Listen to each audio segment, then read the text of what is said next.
Beleza, então é isso aí. Bom, pessoal, seja bem-vindo. Então vamos lá, nossa aula número 2 de revisão de física, revisão de segunda fase. Vamos lá na frente A. Então, vou apresentar aqui a minha tela e a gente vai fazendo. Assim que terminar a aula, eu disponibilizo a tela para vocês aí, tá bom? A minha luzinha aqui. Deixa eu só reabri-la aqui. Qualquer dúvida, pessoal, pode me interromper a qualquer momento, tá? Embora eu não fique com a tela aberta aqui, só se quiser abrir o microfone, quiser erguer a mãozinha ali, que aí eu consigo ouvir, eu paro e a gente já conversa, beleza? Então, vamos lá. Primeira questão, página 3 aí. Questãozinha da Unicamp. Vamos lá, questãozinha da Unicamp. Um gigantesco iceberg desprendeu-se recentemente da Antártida, no extremo sul do planeta.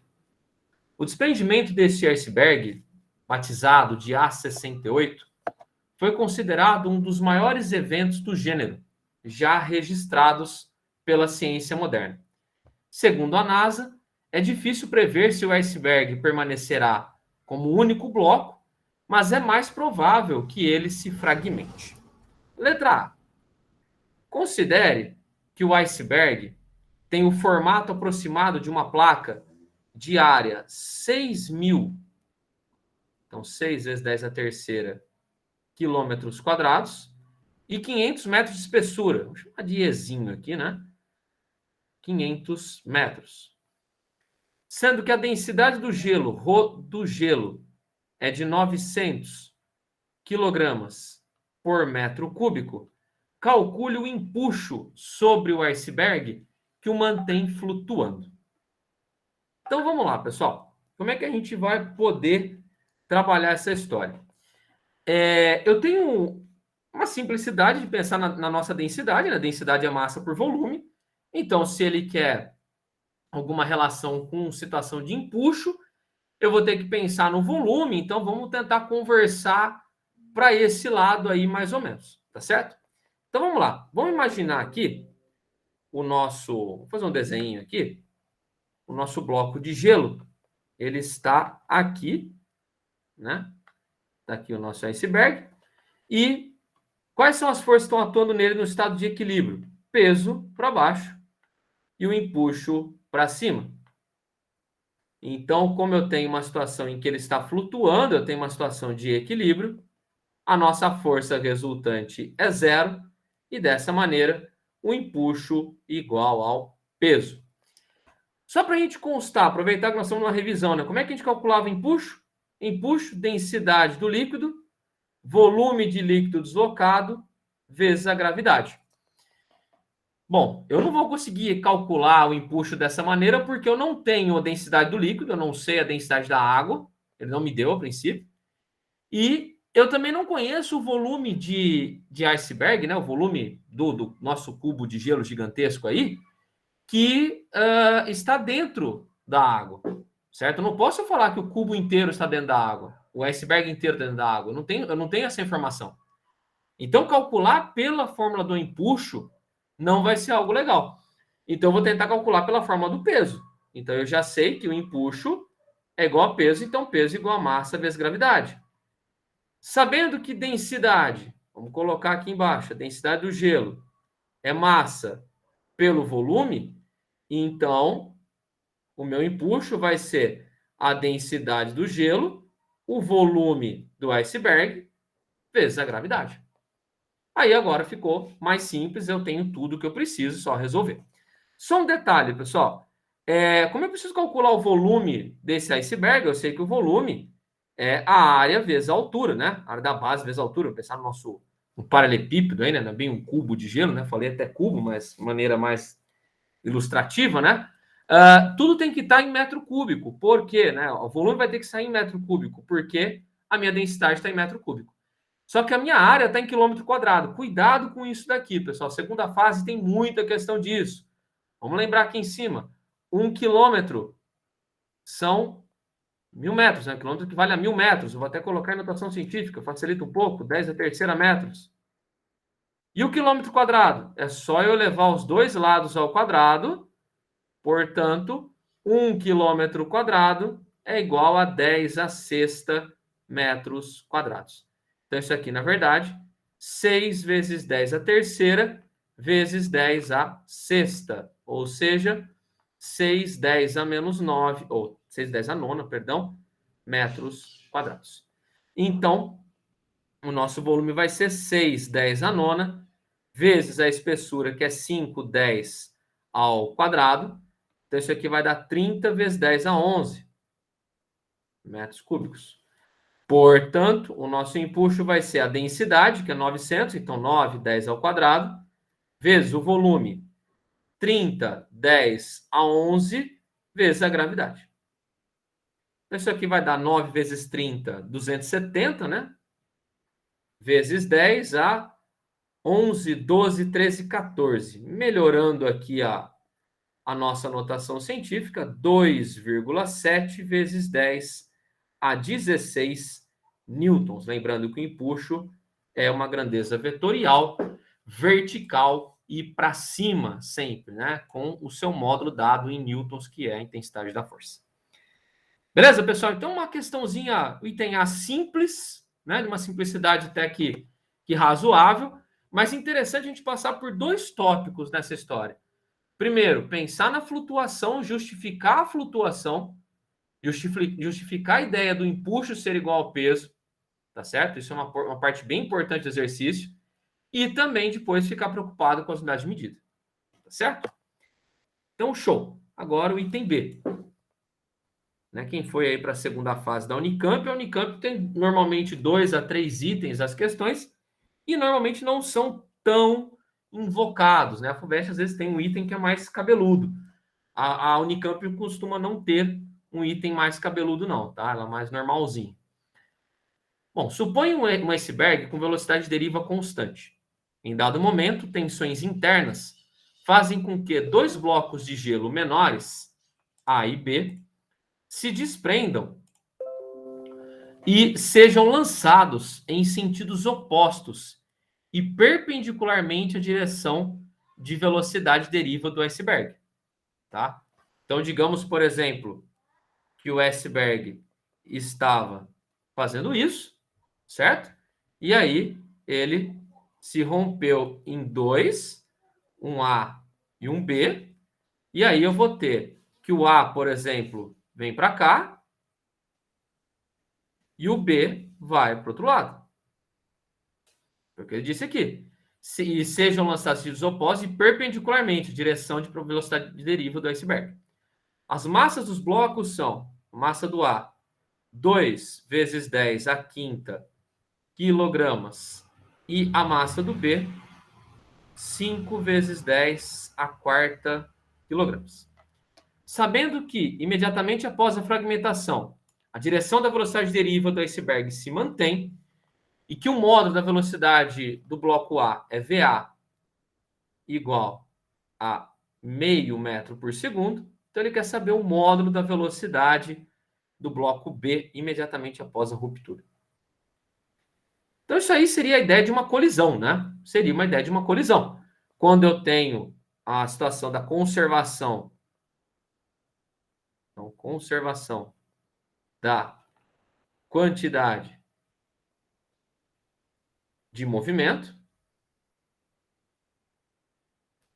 tá? Então, a gente sugere o seguinte: a quantidade de movimento do sistema no início ou antes da situação é igual à quantidade de movimento do sistema no final ou após a ruptura, no caso. É interessante que aqui, pessoal, o exercício ele é muito simples, a resolução dele agora. É facinho. Porém, para a gente chegar na ideia dele, que é um pouco complicado. Essa interpretação de que o iceberg está indo, né? Imagina que o iceberg está descendo e aí ele se rompe. Pelo que ele disse, ele continua descendo. Ele continua indo. Tá? Só que ele vai para as laterais agora. Então, eu vou pensar na colisão, pensar na ruptura como forças laterais, forças na horizontal, de acordo com o meu desenho ali que eu estou relatando. Então, se eu for pensar no eixo horizontal, antes dessa ruptura, eu não tinha quantidade de movimento em ninguém. Então, antes da ruptura, a quantidade de movimento era zero. E após a ruptura? Bom, aí eu tenho massa do A, velocidade do A, mais a massa do B, velocidade do B. Resolvendo, então, a história. Massa do A, 2,10 a quinta, né? Eu li quinta, isso. Não é 10 a quarta, 2 a quinta. A velocidade do A é meio, mais a massa do B, 5 vezes 10 a quarta, velocidade do B. Bom, então, isolando aqui a história, velocidade do B vai ser igual a menos 1,10 a quinta, dividido por 5,10 a quarta. Ou seja, isso vai dar menos 2 metros por segundo. Como ele pediu o módulo da velocidade do B, então o módulo da nossa velocidade, o módulo de VB, vai ser igual a 2 metros por segundo. Deu negativo? Sim. Faz sentido ter dado negativo a velocidade do B? Sim. Seria como se fosse naquela ideia de um canhão, né, atirando. O canhão ele tem um recuo. Então, se o canhão tem um recuo, né, pensando na mesma ideia, na mesma analogia, ele vai se movimentar no sentido oposto ao que estava indo na nossa orientação. Então, eu acabei orientando que o A está sendo positivo, então o B acabaria sendo o negativo aí. Beleza, pessoal? Tranquilo até aí? Questãozinha número 1. De boas, por enquanto? Acho que é isso, né? Tranquilo. Vamos lá. Então, o número 1 já foi. Vamos pegar a questão número 2 aqui. Vamos lá. Ver o que vira número 2. Número 2 já é uma questão mais bonitinha aí no caso, tá certo? Uma questão bem mais interessante. Da FUVEST, inclusive, né? Se não tivesse colocado o cara da FUVEST, dava até para pensar que era, porque é uma questão bem importante aqui. Então, questãozinha número 2, clássica. Então, opa. Vamos lá. Então, essa é a 2. Eu peguei ela um pouquinho diferente. Peguei um desenho um pouquinho melhor do que está aí na apostila, um pouquinho maior, para a gente poder conversar. Então, bora lá? Então, essa é uma questão um pouco mais longa. Um bloco de massa 400 gramas, então 0,4 quilogramas, está encostado em uma mola que foi comprimida de ΔX, então o nosso X da mola, ele vai ser igual ao tal de ΔX, que foi o que ele chamou, né? É importante sempre utilizar a notação que eles dão, né, na prova, 0,2 metros, em relação ao seu comprimento natural. Em determinado instante, a mola é solta e o bloco adquire velocidade e percorre a distância d de meio metro sobre uma superfície horizontal de coeficiente de atrito 0,3 e executa um loop de raio 0,9 metros. Determine a energia interna, ou melhor, a energia cinética, ΔE, perdida pelo bloco ao longo do percurso de comprimento D. Letra B, as velocidades mínimas VA e VB que o bloco deve ter, respectivamente, os pontos A e B indicados na figura, para conseguir completar o loop. E o menor valor da constante elástica K da mola para que o bloco complete o loop. Note e adote a aceleração da gravidade, né, igual a 10. Não há atrito entre o bloco e a pista em loop, certo? Então, a partir do momento que ela entra no ponto B, eu não tenho mais atrito entre o loop e o bloco. Ignorar a resistência do ar, obviamente, a figura esquemática, não está em escala, beleza, né? Sem grandes problemas. Bom, pessoal, vamos tentar analisar primeiramente, acho que o pior aí é o item B, né? Depois a gente chega nele. Mas o item A é mais simples. Vamos pensar no item A. Primeiramente, o que eu espero do item A? Eu espero que eu tenha uma perda de energia. Ele falou, energia cinética delta é perdida, então esse delta E vai ser negativo, tá certo? Se ele tivesse falado a energia dissipada é uma grandeza positiva. Como ele falou variação de energia, certo? Então aí eu vou poder então pensar na minha, que vai ser então uma variação negativa. Quando a gente fala de variação de energia cinética, pessoal, vem na nossa cabeça direto o teorema da energia cinética, né? Então, se a gente lembrar aqui um pouquinho do teorema da energia cinética, o nosso conhecido TEC, o que vai ser aí o nosso TEC? Que o trabalho é igual à variação da energia cinética. Então, o lado direito é o que eu quero. Então, vou até deixar ele aqui, ó, já deixar ele no jeito. Igual ao meu trabalho. Lembrando que trabalho era F vezes D, cosseno de alfa, em que esse alfa é o ângulo entre a força e o deslocamento, né? Fazendo um rabisco aqui da situação do bloquinho, ó, vamos fazer ele aqui mais ou menos. Quais são as forças que estão atuando nele logo após a saída da mola, né, deixado a mola? Peso normal e a força de atrito. Lembrando que a força de atrito ela é sempre contrária à minha tendência de deslocamento. O deslocamento dele é de sentido para a direita, então a força de atrito para a esquerda. Então vai ser força de atrito, no caso aí é o μ vezes a normal, o nosso deslocamento e o cosseno. O cosseno entre o deslocamento e a força é um cosseno de 180. Né? O ângulo entre a força e o deslocamento, 180 graus. Beleza.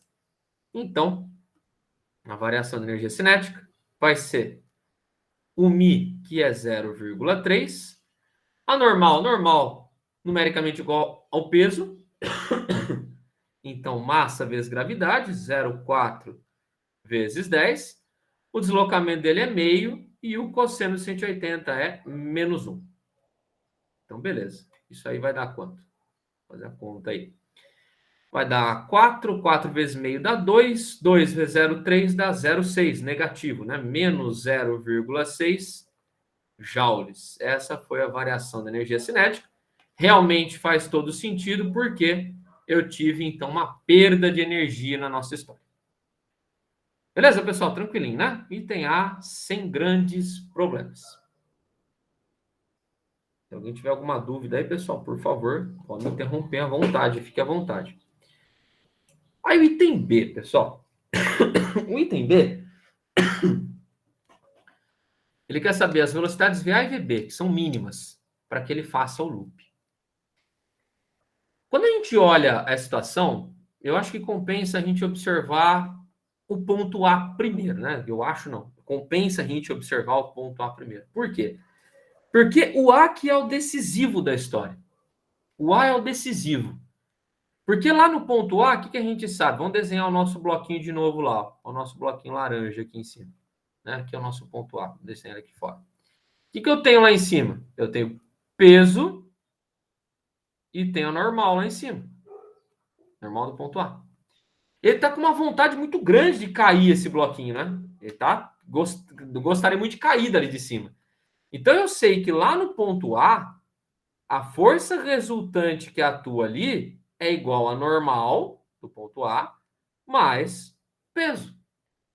Mas a partir do momento que ele pede para a gente a velocidade mínima, eu estou na iminência dele perder contato com o ambiente, com o piso ali no caso. Então, na perda de contato, ou na iminência da perda de contato, o que a gente vai ter na história aí? Que a normal do ponto A vai ser, ou tende a zero.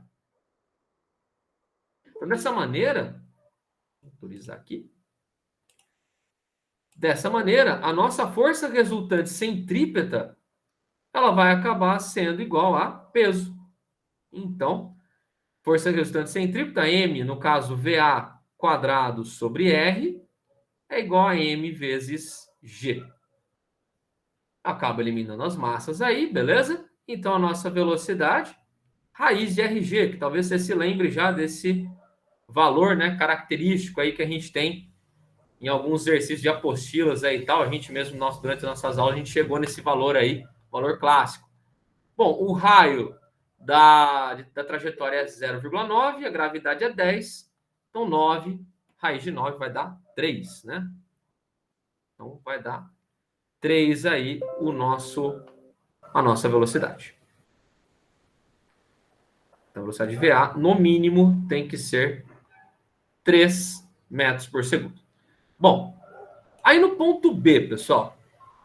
No ponto B, o que vai acabar acontecendo? Vou fechar aqui, pessoal. Que barulho aqui na rua. O que vai acabar acontecendo no ponto B?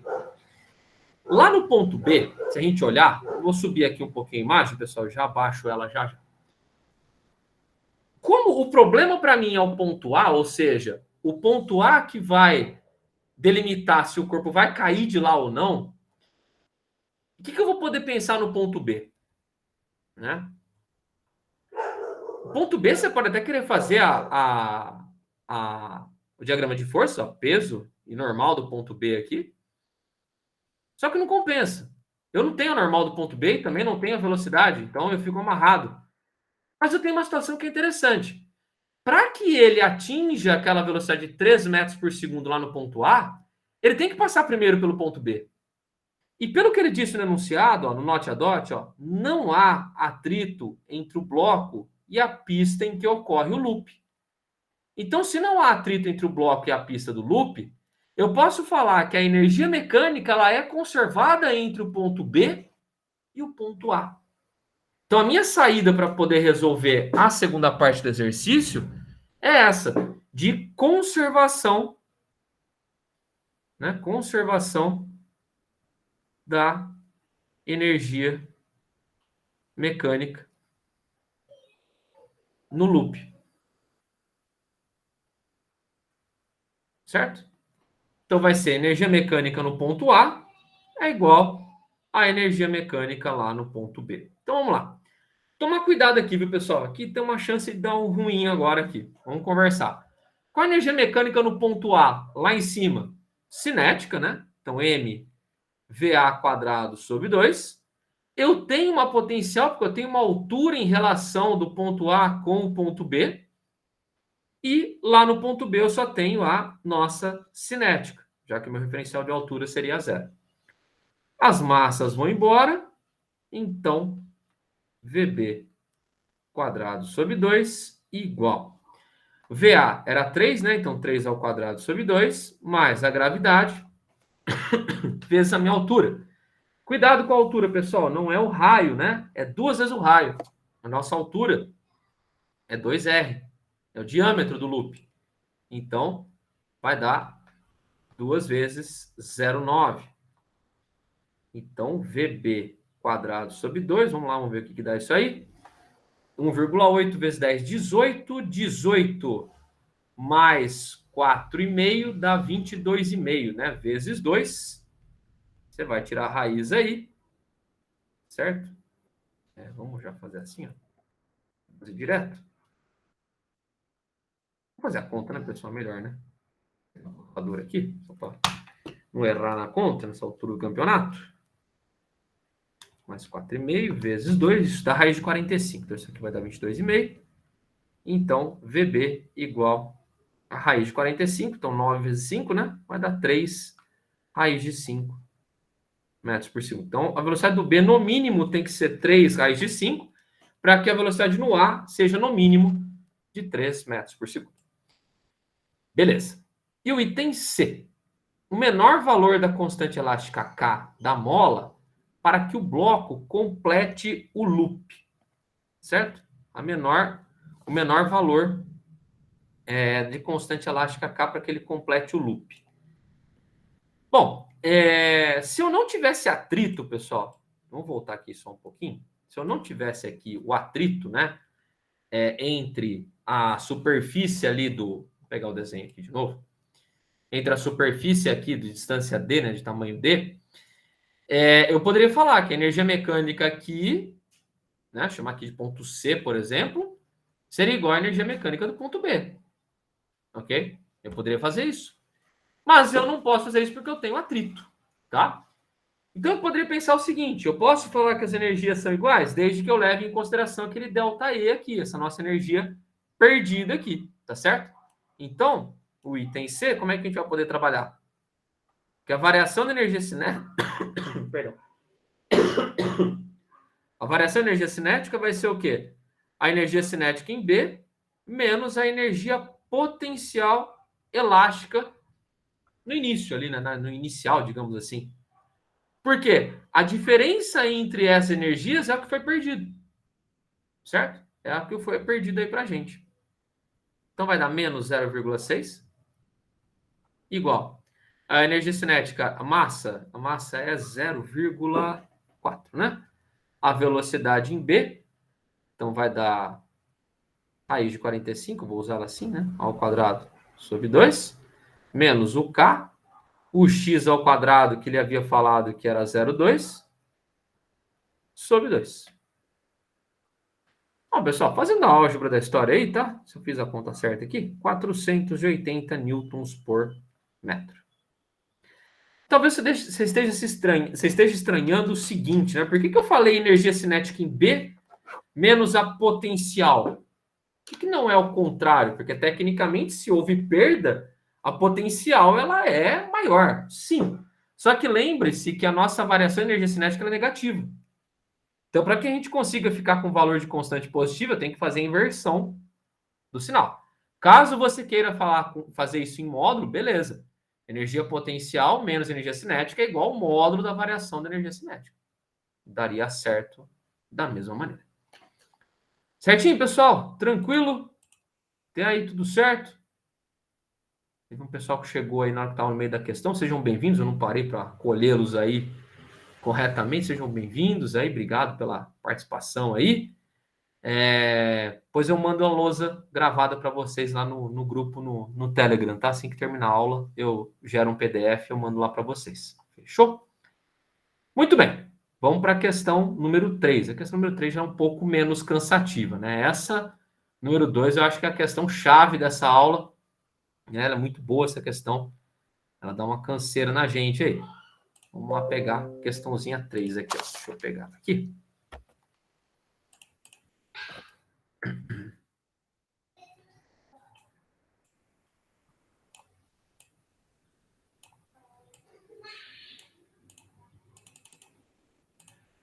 Tá aqui.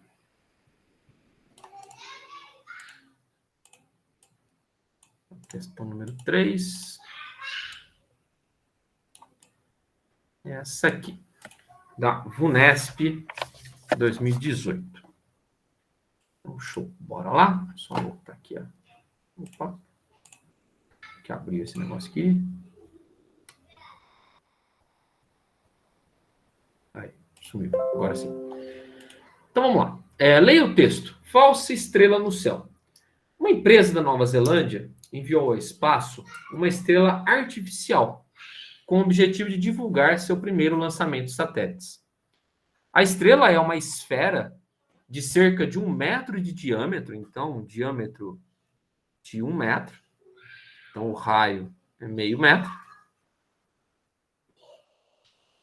Tá certo? Vou até chamar de Rzinho, tá bom? Só para melhorar a nossa notação aqui.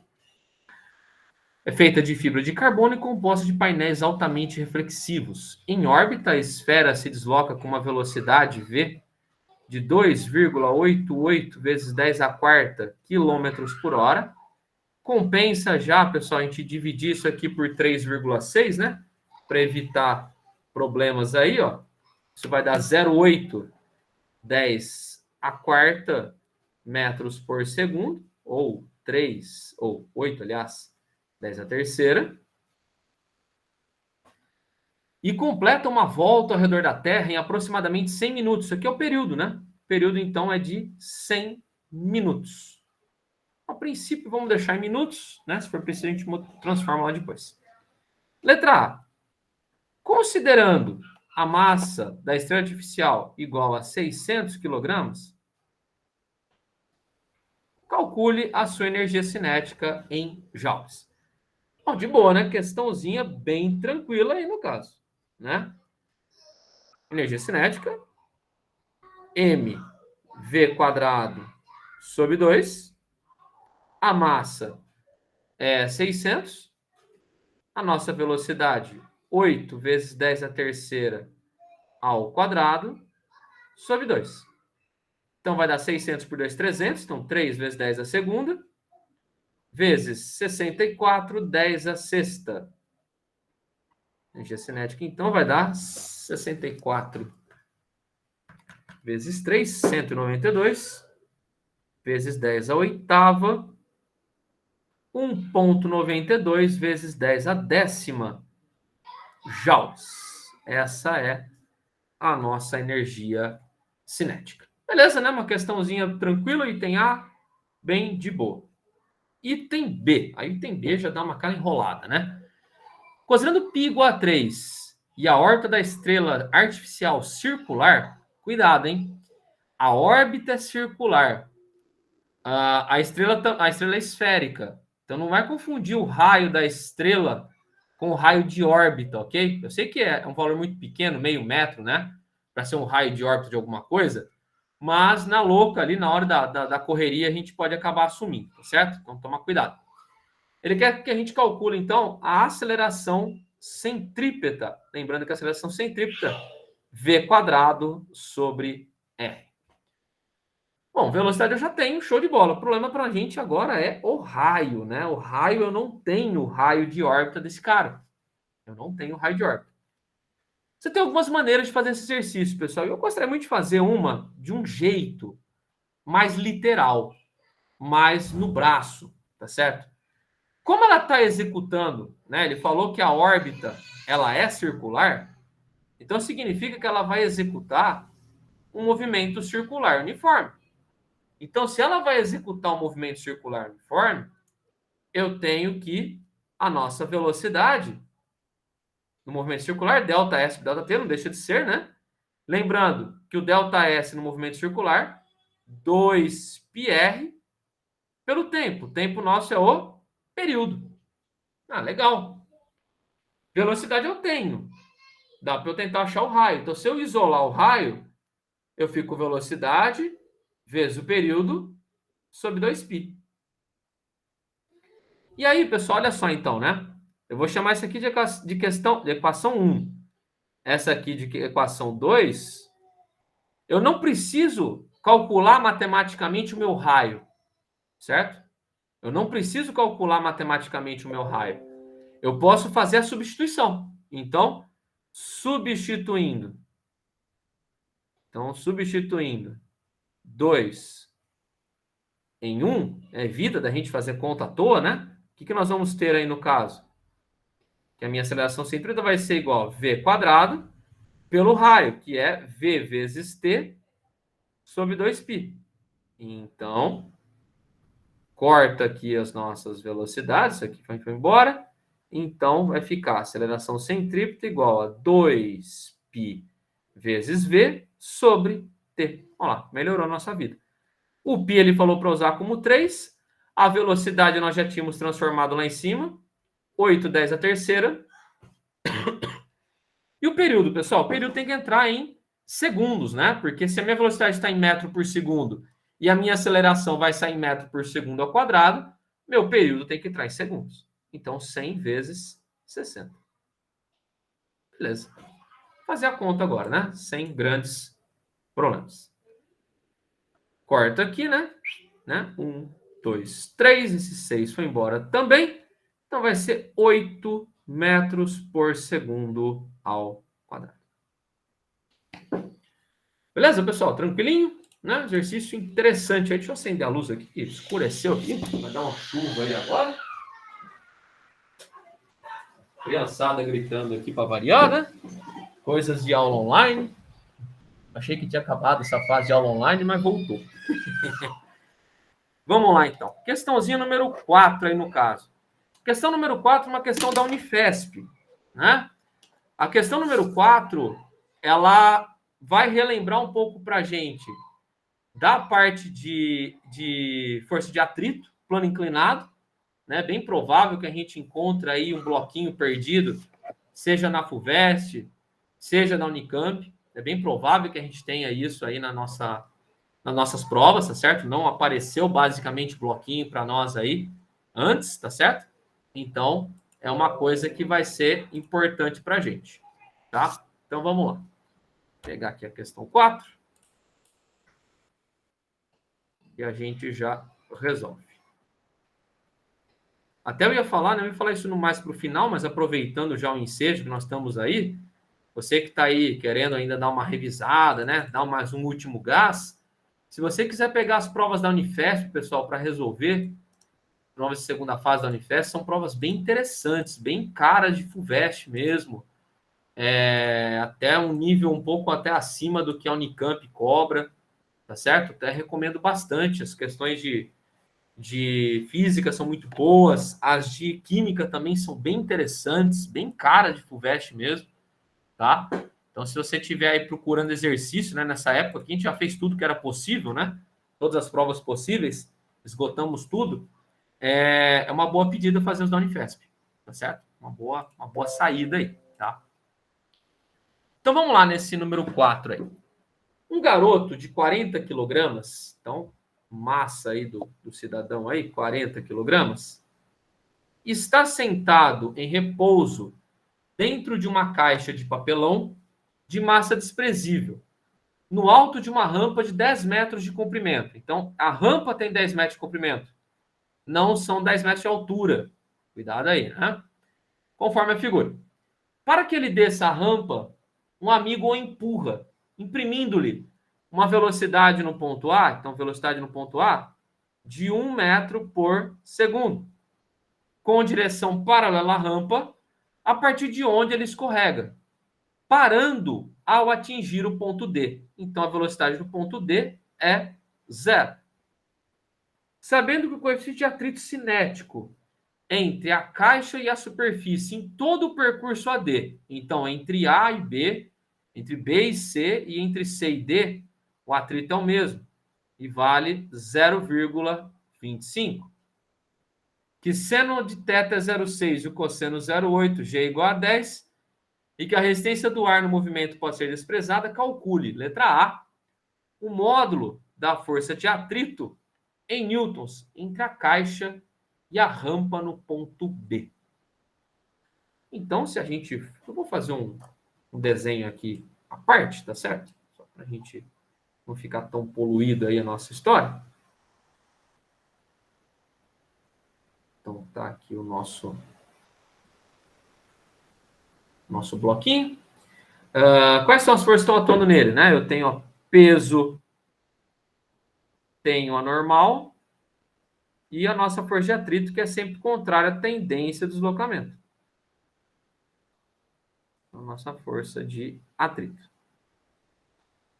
Beleza. Vou ter que decompor, obviamente, tá certo? Então, vamos lá fazer a decomposição. Eu fico aqui, então, com a nossa PY aqui e a nossa PX para cá. Aquele ângulo θ que aparece ali, vou colocar ele aqui na base, ele reaparece aqui no nosso plano inclinado. Então, o nosso PY, ele é o nosso P cosseno θ e o nosso PX é o nosso P seno θ. Né? São as nossas nossas componentes aí, tá certo? Interessante, pessoal. Lembrando, né, que na direção aqui Y não tem força resultante, a força resultante igual a zero, portanto, normal igual a PY, como você já conhece de outros carnavais, né? Então, normal vai ser peso, massa vezes gravidade, então 400, cosseno de θ, que é 0,8. Isso vai dar 320 newtons. E se ele quer a força de atrito, então o módulo da minha força de atrito é o Mi vezes a normal. Então vai dar o Mi, que é 0,25, a normal, que é 320. Então isso aqui vai dar 80 newtons. Essa é a nossa força de atrito. Vou fazer aqui, pessoal, aproveitando, já que nós estamos aqui mesmo, né? Nós estamos aqui, não custa nada a gente alongar um tiquinho. Vou fazer uma pergunta. O bloco, ele desacelera na descida ou ele acelera na descida? Uma resposta imediata para a gente, né? Isso mais uma questão de primeira fase, né? Se fosse uma questão assim, o que você acha? Um teste ali. Muita gente acaba marcando que ele desacelera. Ele está freando, né? Tem um atrito, o atrito freia. Ok, o atrito tem essa capacidade. Só que, ao mesmo tempo, eu tenho a componente PX atuando. Vamos fazer uma continha aqui no lado, ó, só para a gente constar. Vamos fazer aqui no cantinho aqui. Quanto seria o PX? Olha, está aqui já, né? Massa massa vezes gravidade, 400 vezes o seno. Olha lá, 240 newtons. Certo? 240 newtons, pessoal.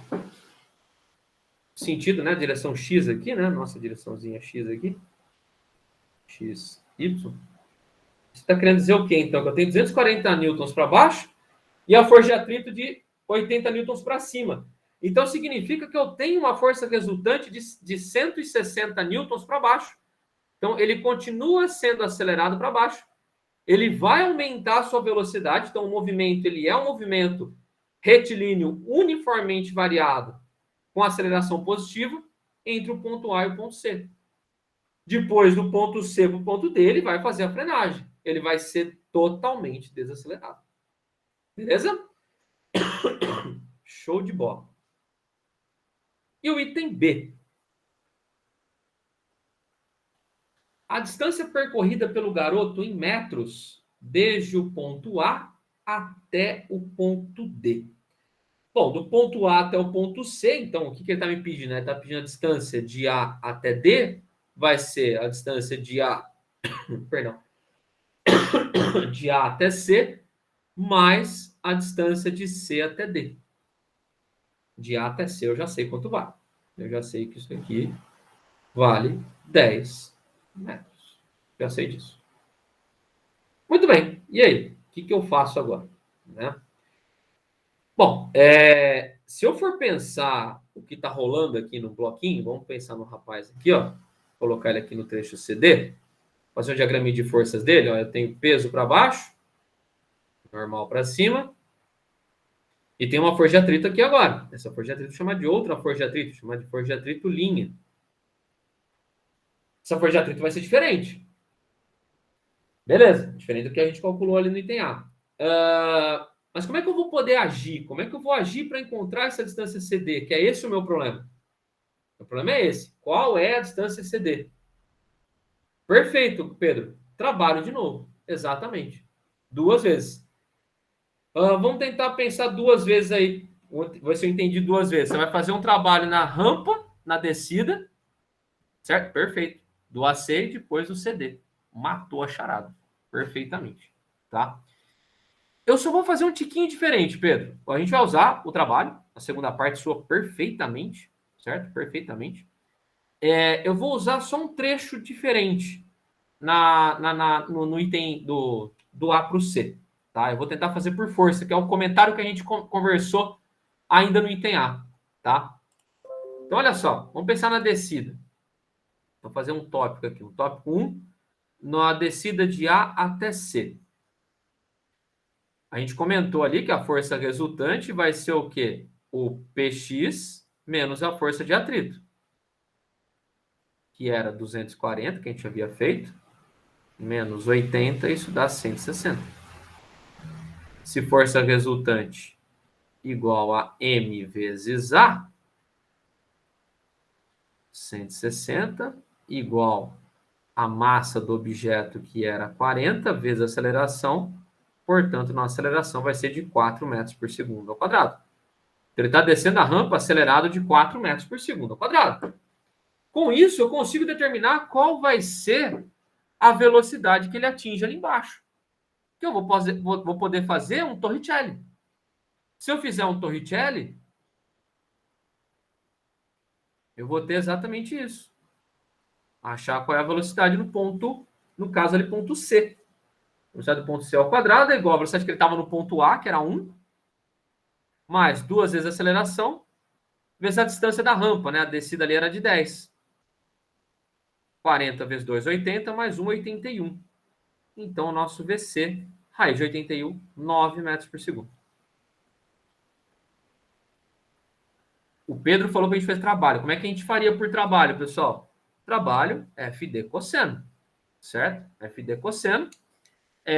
Você vai ter já a força resultante, ok? Você vai ter o deslocamento, show de bola. E você pode usar que trabalho é igual a variação da energia cinética. Então, aí você descobre qual que vai ser a energia cinética que ele chega ali embaixo, ok? Então, você poderia até achar a velocidade, mas se você achasse só a energia cinética, já bastaria para nós, certo? Agora vem a segunda parte. Agora sim vem no trecho CD. Então, no trecho CD. Vamos calcular a nova força de atrito no cara? A força de atrito agora é a Mi vezes a normal. Força de atrito linha, né? A nossa normal mudou, né? Ela vai ser igual ao peso. O peso era 400 newtons, então isso aqui vai dar uma força de atrito de 100 newtons. Ok? Se eu pensar agora que trabalho vai ser igual à variação da energia cinética,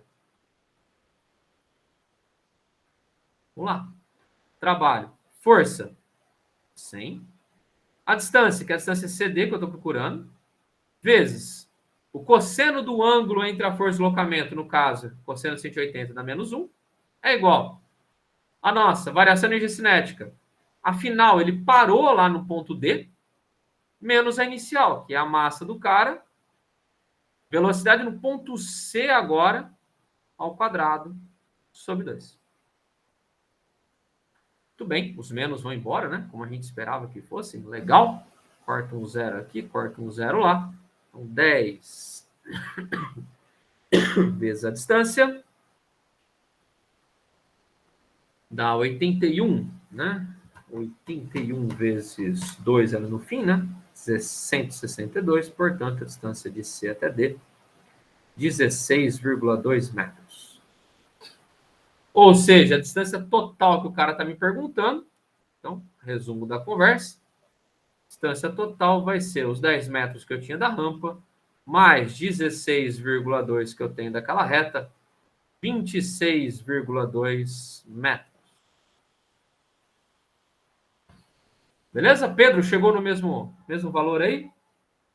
Tranquilo, né? Mesmo jeito, mesmo valor, né? Um jeito diferente.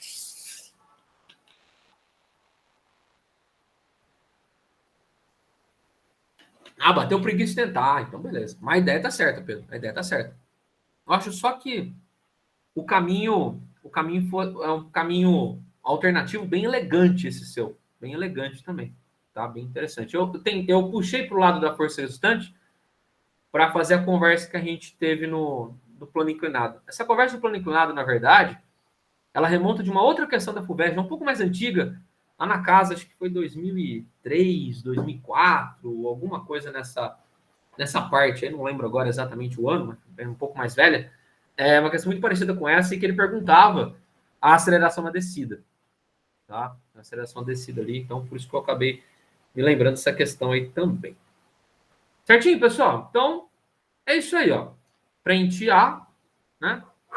Resolvido. Tarefinha aí de vocês, tem 4 questõezinhas.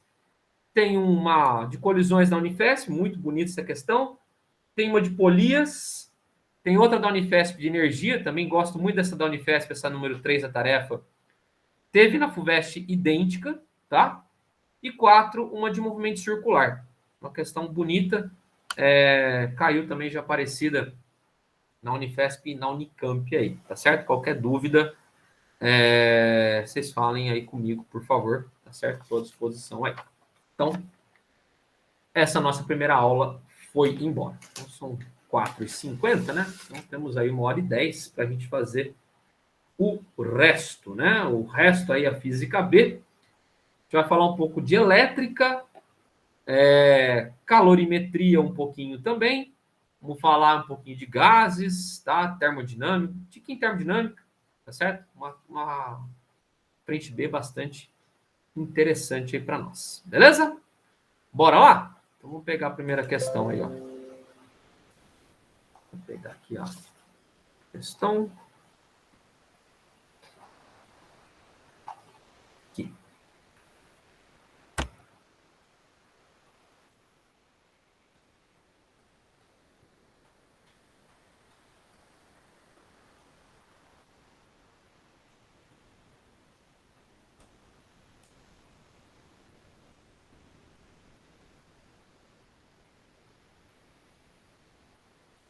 Então, vamos lá. Essa é a frente B, física B.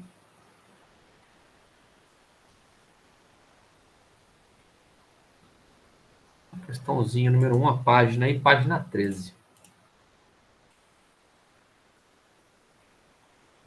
Gosto muito dessa questão, pessoal. Curto muito ela. Já tivemos algumas parecidas com ela na FUVEST, tá? Por que eu não coloquei a da FUVEST? Coloquei essa, porque eu acho que ela é melhor ainda do que a da FUVEST, tá? Eu acho ainda que ela é mais interessante que a própria questão parecida que caiu na FUVEST, tá? Então vamos lá. A figura ilustra a seção reta de um recipiente isolante térmico cilíndrico, cujo volume é regulado por um pistão que pode deslizar sem atrito. O pistão está preso à mola de constante elástica K, 1 vezes 10 a quarta newtons por metro, que se encontra relaxada quando o pistão está encostado no fundo do recipiente. Certa quantidade de um gás ideal é colocado em um recipiente e em equilíbrio térmico a temperatura de 27 graus Celsius, né? Que você já se lembra, viu temperatura, falou de gás, né? Essas coisas aradas já transforma para Kelvin, né? Importante. A mola comprime-se de um ΔX de meio metro. Dado constante universal dos gases, o nosso R, 8,31 joules por mol Kelvin. Então, sistema internacional aí no caso, né? Letra A. Calcule o número de mols do gás no recipiente. Poxa vida, né? Número de mols do gás. Bom, falou de número de mols, a gente lembra para a química, né? Regra de 3 da vida, não é o nosso caso aqui. Ou gases, né? PV igual a RT. PV igual a nRT. Vamos lembrar do nosso Clapeyron aí na história, né? Poxa, o que a gente faz com isso, né? Eu não tenho nada. Eu não tenho pressão, eu não tenho volume, eu quero N, eu tenho R e tenho T. Eu preciso dar um jeito de achar a pressão e achar o volume. Vamos pensar o seguinte, pessoal. E aí, por isso que essa questão ela está aí, que é uma questão de visão. Isso daqui, né? Esse aparato, né? Eu não tenho nada aqui. Não, tem algo parecido, vai. Imagina que a minha caixinha aqui da minha lousa, vou voltar a câmera aqui para vocês para eu conseguir ver, seja, né? Esse dispositivo. Então a mola está aqui na minha mão direita. Essa mola, então, o gás está aqui dentro, foi aquecido até 27 graus, ele comprimiu a mola em meio metro. Tá? O gás que está aqui dentro está ocupando esse volume. Então, você concorda que o volume de gás encerrado aqui dentro é o quê? É a área da base, vamos imaginar isso aqui como base, vezes essa altura. Isso aqui é um paralelepípedo. Então, eu vou pensar nisso, vou pensar que o meu volume, né, esse meu volume, então, nosso primeiro passo aqui, o volume do gás, é a área vezes a altura. No nossa altura, no caso, vai ser o nosso ΔX. Aí, para você, né, como a segunda fase, né, você vai colocar que o A é a área do pistão. Legal. Bom, ΔX eu tenho, mas o A eu não tenho. Legal, a gente se vira aí. Mas e a pressão do gás, pessoal? Aí que mora o problema. Pressão do gás. Pressão no gás, a gente vai ter que lembrar do conceito primitivo. Quando a gente está trabalhando com gases, com termodinâmica, a gente nunca pode esquecer do conceito mais primitivo que a gente tem da pressão, que é o quê? Força sobre área. Força, o que vai ser essa força? Vai ser o nosso Kx, nossa força elástica. No nosso caso, ele chamou de ΔX, né? A ΔX na área. Vamos juntar tudo isso? Vamos juntar então? Então, olha só. Relacionando as grandezas na equação de Clapeyron. O que a gente vai ficar aí, ó? No lugar da pressão, vou colocar ali em laranja. K, delta X por A, vezes o volume em verde, área vezes delta X, igual a NRT. O N que eu estou procurando, R que eu já tenho, vezes T. E olha que legal. A gente criou a variável da área. Ela vai embora. Olha lá, foi embora. Resolvido nossa vida. Então, o que vai ser o nosso N? O K, que é a constante, 1 vezes 10 a quarta. O delta X, que é meio, ele aparece duas vezes, né? Está em laranja e está em verde. Dividido pelo R, que é 8,31, vezes a temperatura, que é de 300 Kelvin. Bom, vamos ver aí o que dá, né? Meio vezes meio dá 0,25. 0,25 vezes 10 a quarta, né? 0,25 vezes 10 a quarta dividido por 8,31 vezes 10 vezes 3, 10 ao quadrado. Melhorando aqui um pouquinho. Eu posso cortar isso aqui, né? Fica com 10 a segunda. 0,25 vezes 10 a segunda dá 25. Dividido por 8,31 vezes 3 dá 24,93. Nossa, né? Muito próximo de 1. Então, portanto, nosso número de mols aproximadamente 1 mol. Se quiser deixar também nessa fração estranha aí, pode deixar também. Quer simplificar, fazer na mão, né? Ó, exatamente, ó, 25 por 24,93, um pouquinho maior do que 1,003 mol. Beleza? Então, ó, questão muito bonita de lembrar do conceito da pressão e tentar relacionar esse conceito da pressão com coisas que eu já tenho. Pensar no volume. Volume, na matemática, né, a gente tem várias equações para volume: cilindro, esfera, cone, pirâmide, né, tudo aquele monte de coisa. Na realidade, a gente pode, em alguns casos, simplificar isso aqui como se fosse um volume de um paralelepípedo. A área da base vezes a altura. Certo? Então, uma boa situação de pensar no volume como sendo área vezes a altura. Ok? E aí o item B. Pessoal, até não comentei isso no início, né? Mas comentei isso na primeira aula nossa, né? E torno a dizer aqui. Às vezes você pega um item A, que é uma questão um pouco mais enroscada, tá perdido, pô, não sei para onde eu vou no item A. Não desespera. Vai para o item B, tenta mexer no item B, e aí depois você vê o que acontece. O item B ele é muito mais fazível, né? Essa palavra existisse aí, né? Uma palavra aí muito boa para a gente conseguir entender aqui. Ele é bem tranquilo de se resolver o item B. Tá certo? Então vamos lá. O item B aí no caso. O gás é aquecido durante 10 minutos. Então, 10 minutos são 600 segundos. Beleza? Por meio de um resistor de resistência de 20 ohms. Ligado a uma fonte de tensão de 6 volts. Então, o U é de 6 volts.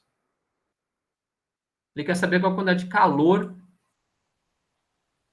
que foi fornecida ao gás. Bom, pessoal, onde que está o conceito de calor aí dentro, né? Onde que eu vou enfiar calor? Aí você vai pensar, primeira lei termodinâmica. Vamos lembrar aqui no cantinho, né? Primeira lei não vai ser útil, mas vamos lembrar. Primeira lei diz pra gente que ΔU igual a Q menos o trabalho. Poxa, não tem nada para poder pensar. Eu vou tentar pensar no trabalho, F vezes D e tal, mas você não tem a variação de energia interna, né? É meio complicado o que aconteceu aí. Mas não se esqueça do conceito também, ó, vamos lá de novo, conceito primitivo de calor. Calor é energia, energia em trânsito. Onde que eu tenho a relação de elétrica com calor? No conceito de potência, né? Conceito de potência elétrica. A nossa potência elétrica, ou qualquer ideia de potência para a gente, potência é energia, no nosso caso, calor, por tempo. Bom, e aí, você vai para a potência por onde? Né? O lado esquerdo. Como é que você vai achar o lado esquerdo? Qualquer uma das interações de potência em elétrica que a gente tem. Pio, pri, pur, o que você quiser. Eu vou utilizar o PUR, né? Que está mais fácil para a gente já tem a DDP, tem o valor da resistência, que é o calor, e temos o tempo também. Então, isolando o quadrado, então 6 ao quadrado, o intervalo de tempo foi de 600 segundos, pela resistência que é de 20 ohms. Corta aqui, então o calor vai dar, simplifica aqui também, né? Vai dar um 30. 6 ao quadrado, 36. 36 vezes 3, 108, mais um zero. 1080 o quê? Joules, sistema internacional, né? Nossa potência em watts. O nosso calor, então, ele vai sair em joules, tá certo? Então, sempre lembrando aí que a potência, ela tem relação com energia, né? Qualquer tipo de energia que eu quiser, né? Que macete, que mole, energia elétrica, energia cinética, o que for pra gente aí. Show de bola. Então, a 1 está resolvido. Beleza. Riscar aqui que ela já foi. Agora a 2, pessoal. A 2 é aquela questão must, né? Aquela questão que ela veio, né? Ela é a bonitinha da história. Eu vou pegá-la de uma outra maneira aqui, só para ficar um pouco maior o desenho, um pouquinho melhor do que a gente tem na apostila. Também é uma questão interessante. Circuitinho elétrico, né? Bastante provável. Então, tá aqui a nossa questãozinha 2 aí. Vamos lá? Tem uma questão que eu gosto muito, eu acho ela muito bonita, essa questão aí. Considere o circuito mostrado na figura, onde todos os resistores têm resistência R igual a 200 ohms. Então, são resistores idênticos, né? De 200 ohms. A diferença de potencial V de AB, olha só, se você for precisar escrever esse valor aí, né, esse V de AB, você vai colocar V de AB, não vai colocar U, tá certo? Cuidado com essas coisas da FUVEST, né? A FUVEST tem muito de mudar o nome do que a gente está acostumado, né? Colocar outras letras, outras simbologias. Né? Por exemplo, frequência. Eu estou acostumado com F, aí tem hora que a FUVEST vem lá e usa a frequência com essa letra grega aqui, né? Letra grega Ni. Aí ferrou, né? Usa o que ele der. Usa o que ele der para a gente. Então, a diferença de potencial V de AB é de 120 volts. Determine a resistência equivalente do circuito, a corrente total no circuito e a corrente I4 que passa no resistor R4, e a potência total P dissipada no circuito e a potência P3 dissipada no resistor R3. A questãozinha aí está perdendo tudo isso para a gente. Pessoal, a dica é a seguinte: qualquer circuito que você vê e esse circuito está meio, né, desfigurado, não está muito daquele jeito que a gente gosta, né? Não está muito daquele jeito bonitinho para se resolver, redesenhe o circuito, tá certo? Redesenhe o circuito. Facilita muito bem para você. Você vai conseguir fazer o caminho da corrente, vai conseguir achar os nós, facilita a nossa vida. Então é por aí que a gente vai. Vou fazer aqui colorido. Vamos dar um nome aos nós. Esse nó aqui também é chamado de A. Indo aqui por cima, esse ponto também chamo de A. E indo aqui por baixo, esse nó eu também chamo de A. Bom, vamos lá do lado direito para o lado esquerdo? Esse ponto aqui chama de B. Pela parte de baixo, esse cara também é B. E lá por cima também é B. Legal. Aí eu tenho um ponto aqui no meio do caminho que não é nem o ponto A, porque lembra, né? Por que esse cara não pode ser chamado de ponto A? Eu só posso chamar pontos com o mesmo nome se entre eles não possuem resistência. Por isso que eu chamei aqui, né, esse cara de A e esse cara de A. Entre eles não tem resistência. Eu tenho fios ali. Então, esse ponto aqui eu vou chamar de ponto C. Por quê? Ele está ligando o ponto A esse ponto, né? Tem um resistor R1. Lá o de baixo tem o R2 no meio. Lá para o lado direito eu tenho o B, né, com R5. E tenho o B lá embaixo também com R4. Vamos desenhar esse circuito de novo? Vamos fatiar ele aqui embaixo. Ó. Vamos desenhar ele aqui. Então, a gente vai lá, constrói uma reta entre... Vou colocar assim.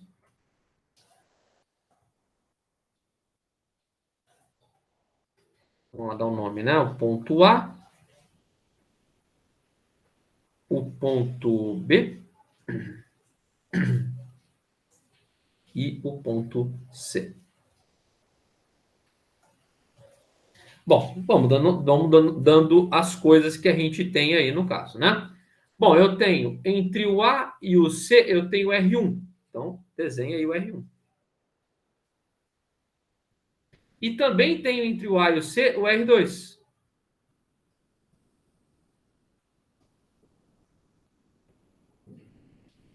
Beleza. Aí depois, entre o C e o B, eu também tenho. Vou colocar aqui em verde. Entre o C e o B, eu tenho o R4 e tenho o R5.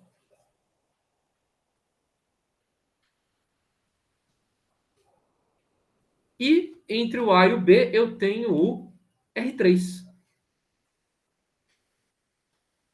Vou desenhar aqui em rosa. Então tá aqui, ó. Recompusemos o nosso desenho. Vamos lá achar a nossa resistência equivalente, então, agora? Como é que vai ser a nossa resistência equivalente, pessoal? Bom, cada resistor de 200, né? Então, eu tenho aqui, ó, esses dois caras, eles estão em paralelo. Então, 200 em paralelo com 200 dá 100. Esses dois caras em paralelo, 200 com 200 em paralelo, também dá 100. Então, eu vou ficar com 100 em cima e 100 embaixo. Perdão, 100 em cima e 100 em cima. Dá 200. Em paralelo com o de 200 embaixo. Então, vai dar 200 dividido por 2. A resistência equivalente do circuito é de 100 ohms. Se você quiser, para efeitos de desenho, quiser redesenhar essas etapas, né, juntar ali o R... Vou abrir aqui de novo, né? O R1 com o R2, fica um só de 100. Juntar o R4 com o R5, fica um só de 100.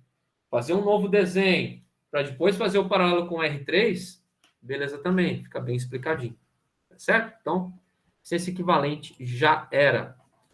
Letra B. Corrente total no circuito. Bom, corrente total, primeira lei de Ohm, então, pela primeira lei de Ohm, U igual a RI. Então, a DDP entre os pontos A e B a gente já conhecia, que era de, eu perdi aqui, 120. Igual a resistência total do circuito, vezes o I. Então, nosso I vai dar 120 por 100, 1,2 ampere. Ok? 1,2 ampere. E ele também quer a corrente I4 que passa pelo resistor R4. Aí, pessoal, compensa a gente fazer o desenho de novo dessa história, tá? Compensa a gente pegar esse desenho de novo para a gente poder trabalhar com ele aqui, tá certo? Eu vou para nível de rapidez só, a gente desenhar tudo. Deixa eu pegar ele aqui, ó, printei ele, a gente já vai quebrando. E fica legal você fazer esse desenho, você gasta 2 minutinhos lá na hora da prova, mas fica bonito a sua resolução, o corretor entende perfeitamente, fica limpa a sua correção, né? Não fica viajada, então facilita. Olha lá, peguei o desenho que eu tinha acabado de fazer, vamos lá? Então está entrando a corrente de 1,2 ampere. Aqui eu tenho 100, né? Que está entre o R1 e o R2. Entre R4 e R5 também tenho 100. Então, em cima eu tenho 200, embaixo também tenho 200. Significa que eu tenho resistências iguais em cima e embaixo, então a corrente se divide pela metade. Ou seja, vai acabar vindo 0,6 para cá, e aí vai entrar 0,6 aqui. Esse 0,6 vai se dividir igualmente, então vai entrar um 0,3 aqui para cima no R2, e vai entrar um 0,3 aqui no R1, se juntando no ponto C, que vai se dividir de novo. Aqui vai voltar um 0,3 para o R5 e vai voltar um 0,3 para o R4. Então, a corrente que ele estava perguntando para a gente, que é o I4, né? Essa pergunta do exercício é o I4, exatamente. Vai valer quanto? 0,3 ampere. Você pode justificar aí pela lei dos nós.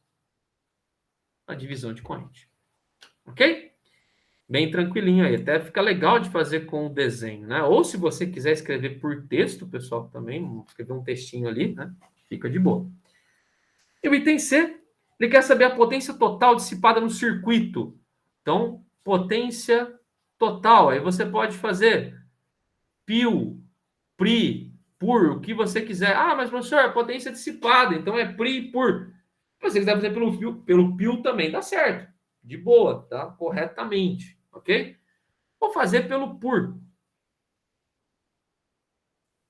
Então vai ficar sendo 120 ao quadrado, pela resistência equivalente que era 100, né? Então isso vai dar 144 watts. E ele também pediu a potência P3 dissipada no resistor R3. Então, potência em R3. Bom, potência no R3, aí fica legal para a gente fazer um PRI, né? Olha lá, a gente está passando no 3 e a potência dele. A resistência dele ali era 200, né? A corrente está passando ali é o 0,6. 0,6 ao quadrado.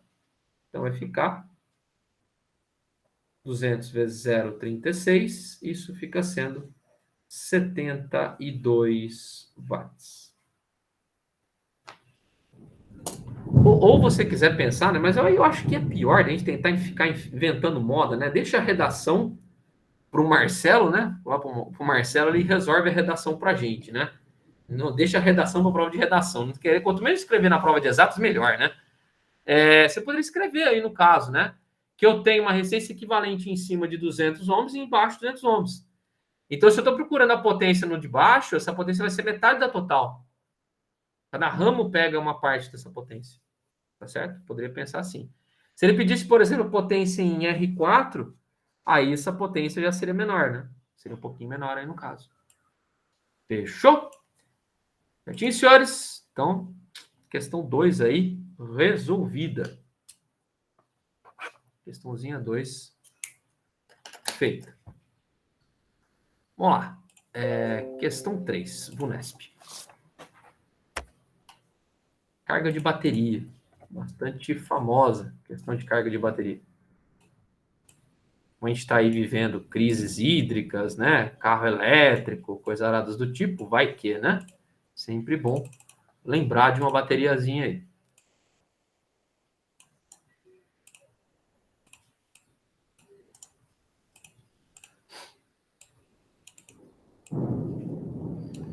Então, tá aqui. Uma bateria de smartphone de 44.000 miliampere-hora. O que é isso aí, pessoal? Carga. Vamos lembrar da química, né? Carga é o nosso kit, né? Então, aqui está a nossa carga da bateria. O I é a nossa corrente e o T é o nosso tempo, ok?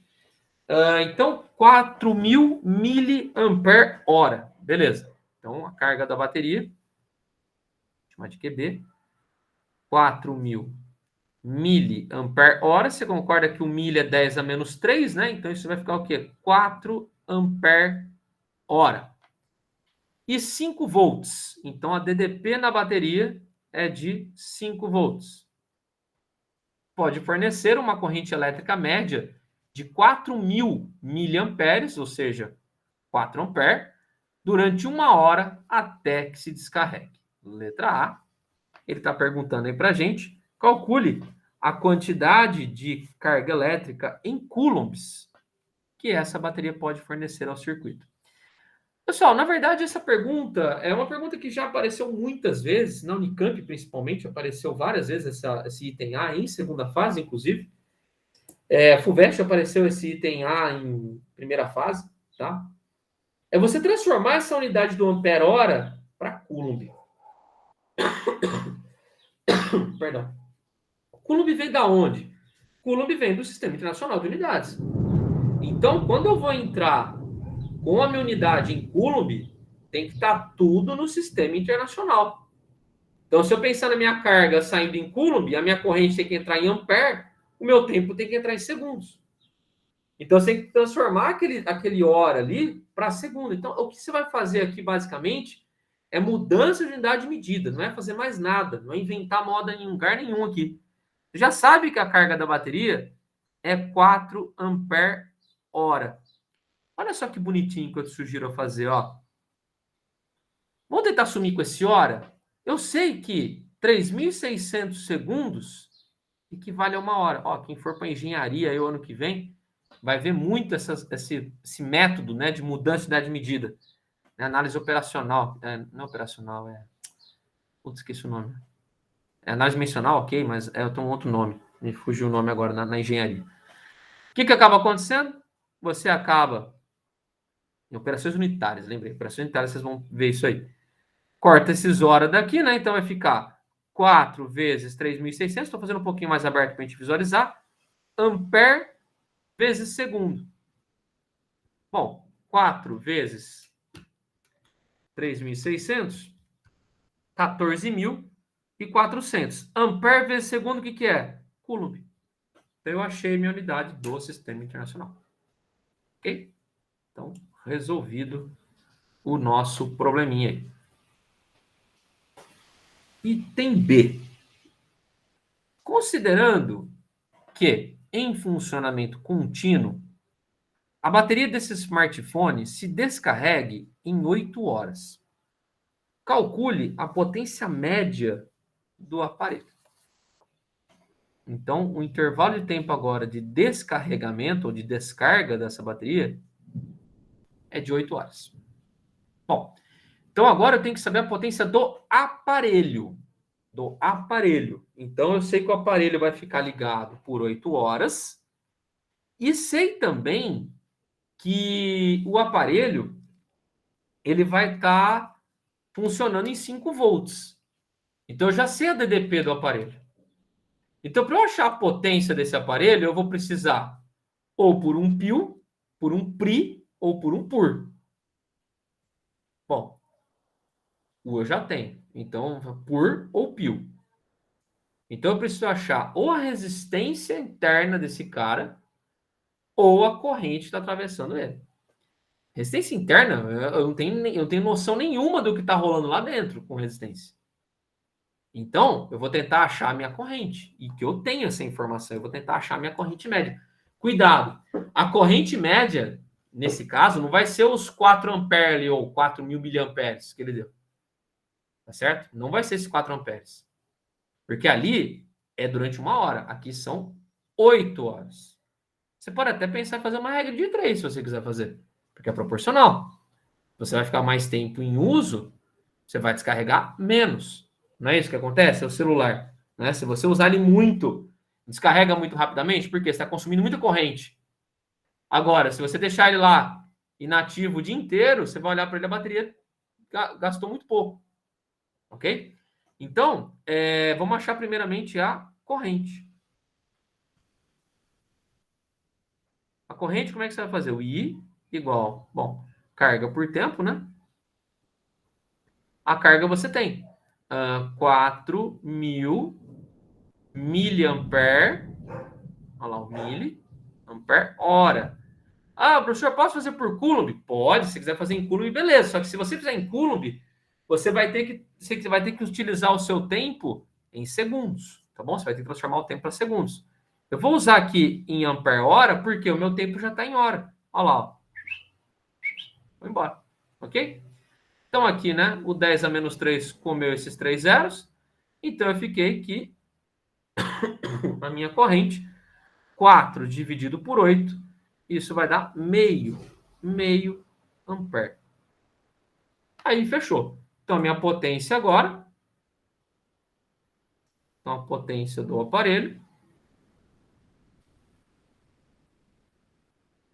mais um π, né? O I você tem que é meio, e a DDP do telefone é 5. Então, vai dar 2,5 watts.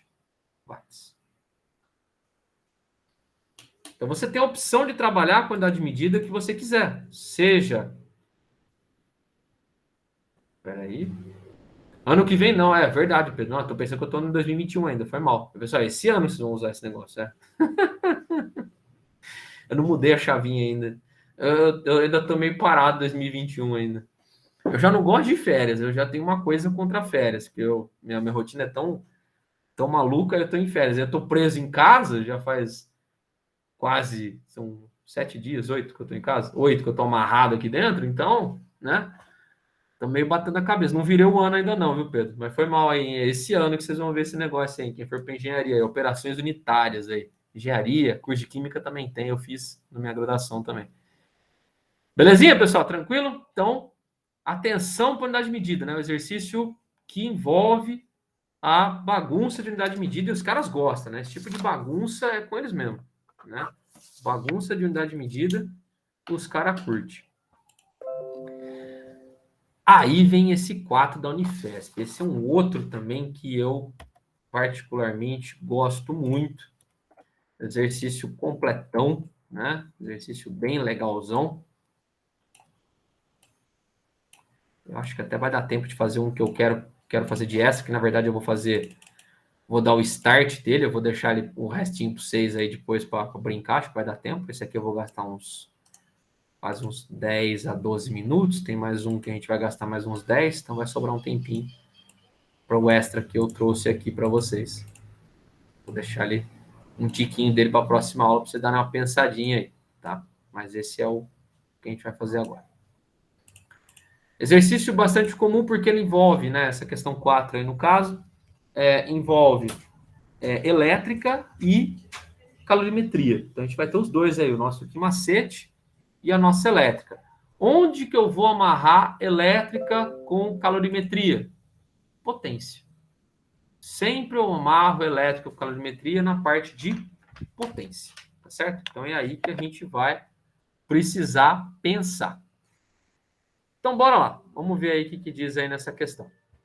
A figura representa o esquema de uma panela elétrica na qual existe uma chave seletora C que pode ser ligada em dois pontos, A e B, que definem qual circuito será utilizado para dissipar, por efeito Joule, ou seja, por aquecimento, a energia térmica necessária para o funcionamento da panela. Uma pessoa deseja...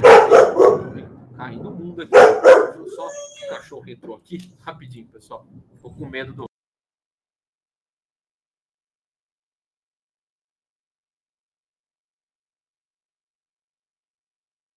O cachorro tem medo do trovão. Vamos lá. Vou voltar aqui. A leitura aqui. Perdão.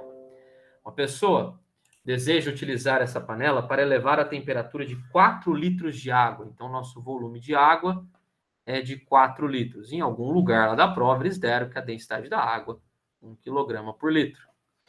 Está ali embaixo, na verdade, nem na prova foi. E a temperatura da água saiu de 20 graus Celsius e foi para 80 graus Celsius. Então, a nossa variação foi de 60 graus Celsius.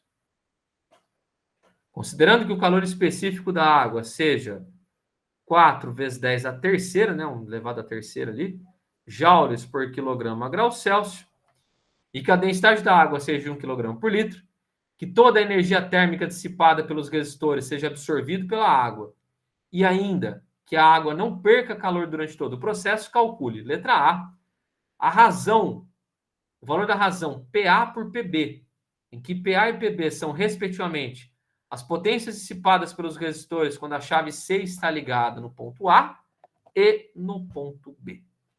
Vamos analisar o circuito, pessoal. Vamos analisar o circuitinho aí, ó. Se eu ligar no ponto A, se essa chavinha vier no ponto A, o que está acontecendo? Eu venho aqui Eu tenho dois resistores em paralelo. Aí a corrente vem, não passa pelo B, porque está aberto o circuito aqui. Ela vem, né? Fecha aqui e fecha na nossa ligação. Então, deixa eu apagar a rabisqueira que eu fiz aqui. Então, com a chave em A, o que nós temos com a chave em A? Qual vai ser a resistência equivalente em A? Vai ser R, do dois resistores em paralelo com o valor de R, vai dar R sobre 2. Ok? Se a gente, então, pensar na potência, a potência em A vai ser o quê? U quadrado sobre RA. O U é igual para todo mundo, certo? O U é igual para todo mundo. Vou deixar ele, nem vou colocar o 120 aqui, vou deixar ele como U mesmo, sem nenhum problema. Então, a potência do A vai ser o quê? U quadrado sobre R sobre 2, ou seja, 2U quadrado sobre RA. Larga aí. Porque vai ser uma razão, né? E se eu pegar a chave e colocá-la em B? Se eu baixar a chave em B, pessoal, o que vai acontecer? Eu só tenho esse resistor aqui, a corrente vem, passa aqui e fecha no circuito. Ok? Então, com a chave em B, a resistência em B vai ser o quê? R somente. Então, a potência em B vai ser U quadrado sobre R, sozinho. O próprio R, no caso. Belezinha? Então, é isso aí. O que ele pediu para a gente? Ele pediu para a gente a razão, né? Razão entre PA e PB. Como é que vai ser, então? PA por PB. Agora é só fazer, só finalizar. Nosso PA, 2U quadrado sobre RA, dividido por PB, que é o quadrado sobre R. Na verdade, o RA ali, né, pessoal, foi embora ali, né? Ali é somente R. Aqui é somente R. Ok? Então, isso vai ficar 2U quadrado sobre R vezes R sobre U quadrado. Então, se eu cortar aqui os que precisam, então, nosso PA por PB igual a 2. Belezinha? Se você quiser colocar, ao invés do U quadrado, colocar 120 ao quadrado, vai do seu gosto. Aí vai do que você queira fazer. Tudo bem? Eu acho que vai ser desnecessário. Você vai colocar, fazer conta à toa, colocar número à toa, desnecessário, certo? Então, evita problemas, que assim a gente ganha tempo e ganha chance de não errar, né? Evitar, quanto mais a gente evitar chance de erro, melhor.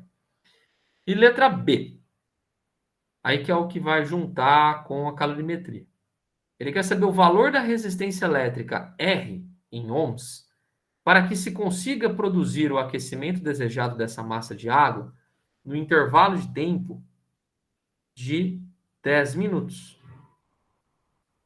com a chave C ligada no ponto A. Então, olha lá, ligada no ponto A. Então, se eu vou ligar no ponto A, eu vou usar aquela potência que a gente colocou ali, ó. A potência em A, o que ela vai ser?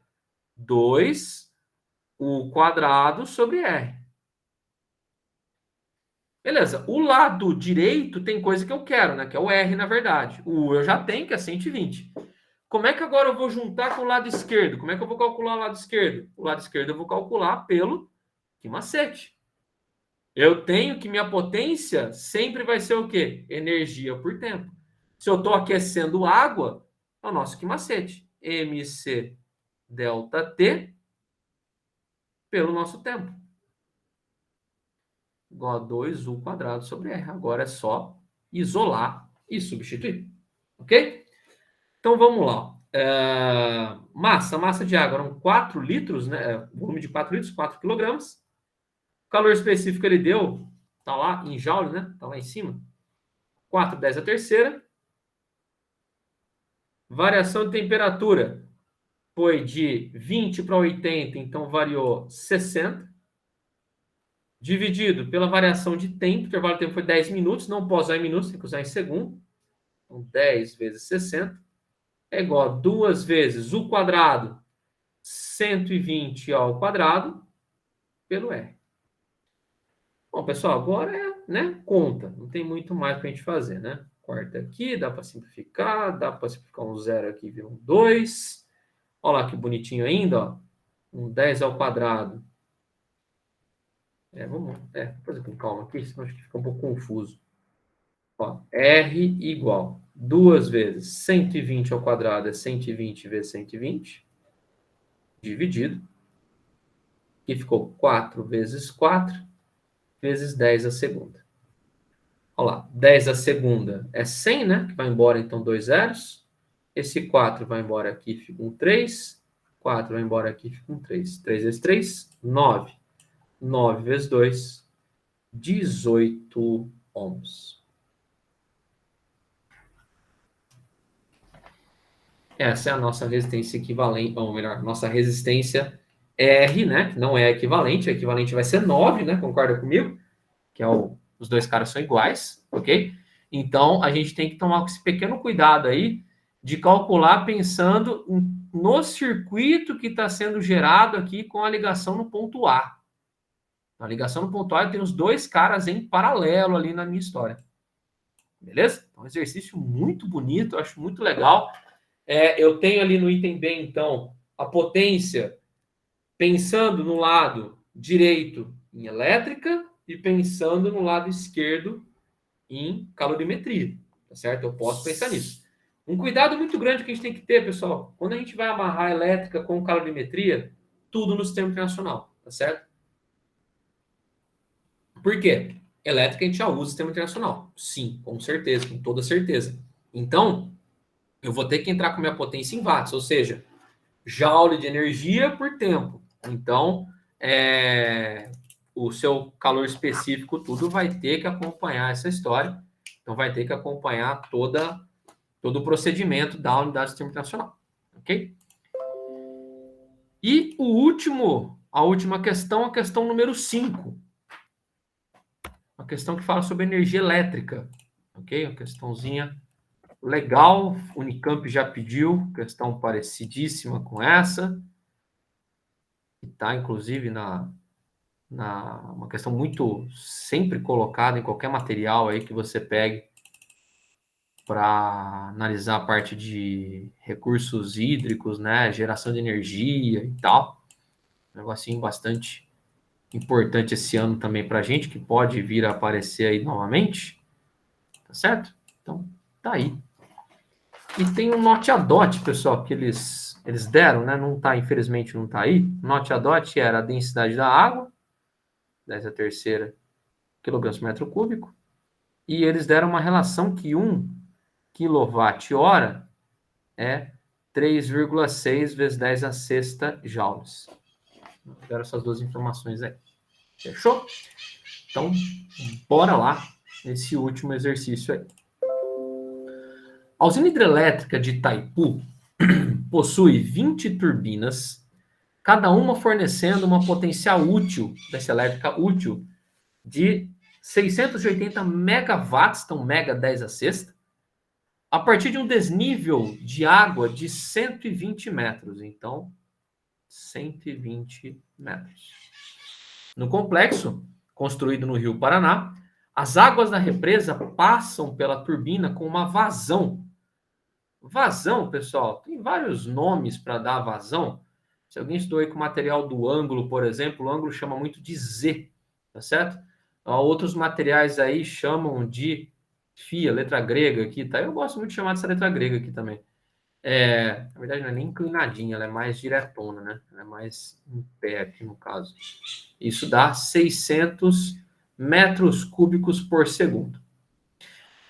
Dá uma paradinha para pensar comigo uma coisa, pessoal.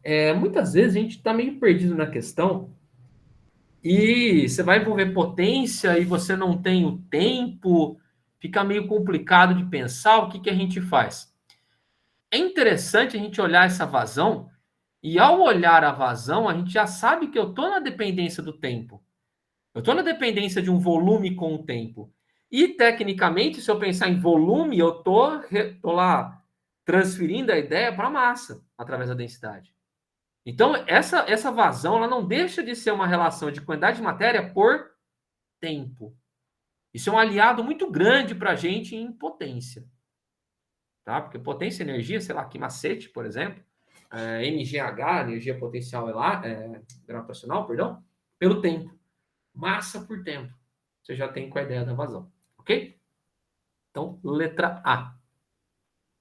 Estime o número de domicílios N que deixariam de ser atendidos se, pela queda de um raio, uma das turbinas interrompesse sua operação entre as 17h30 e 20h30, ou seja, por 3 horas, um intervalo de tempo de 3 horas. Considerando que o consumo médio de energia por domicílio nesse período seja de 4 kWh. Então, precisa dar um jeito de achar quantos kWh que a gente tem aí sendo consumido. Ok? Bom, pessoal, vamos lá. Energia numa casa. Então, energia na casa, energia das casas. Seria o quê? N casas vezes a energia ali. 4 kWh. Ok? Eu vou abrir isso aqui, pessoal, para N vezes 4.000 watt-hora.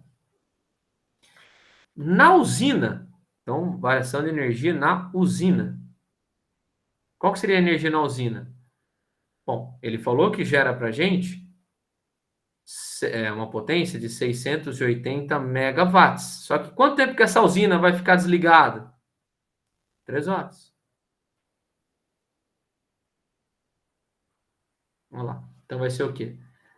3 vezes 68? 680 vezes 3? 2.040. Mega é 10 a sexta, né? 10 a sexta. Watts, hora. Ok? Watts, hora. Aí você pode, aí, então, fazer uma regra de 3, coisas do tipo aí, né? O que você quiser. Você vai igualar uma na outra. A energia gerada, que seria gerada pela usina, tem que ser igual à energia consumida pelos domicílios, pelas casas. Então, seria o quê? N igual a 2.040 vezes 10 a sexta, dividido por 4.000, que é 4 vezes 10 a terceira.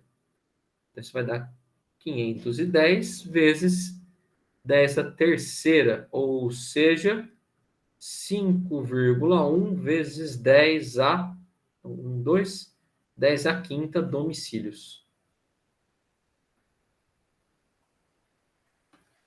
Beleza? 5,1 vezes 10 a sexta domicílios. Vou deixar também aberto sem nenhum problema. Fechou? Letra B.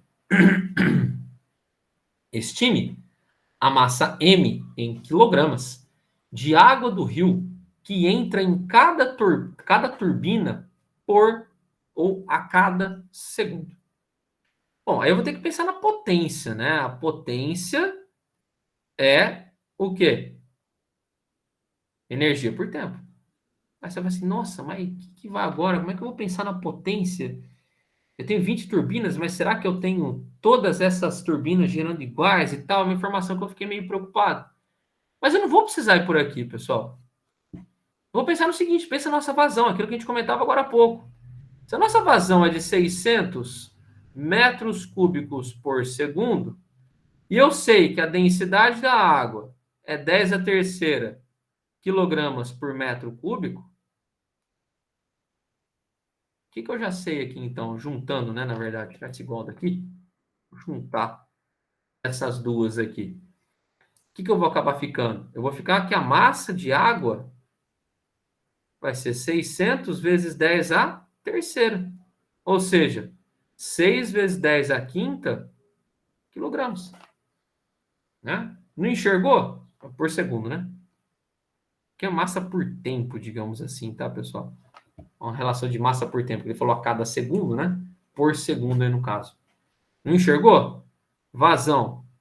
Volume por tempo. Densidade. Massa por volume. Então, o que eu fiz? Eu isolei o nosso volume. massa por densidade. Tá? Substituir e por aí foi. Fechou?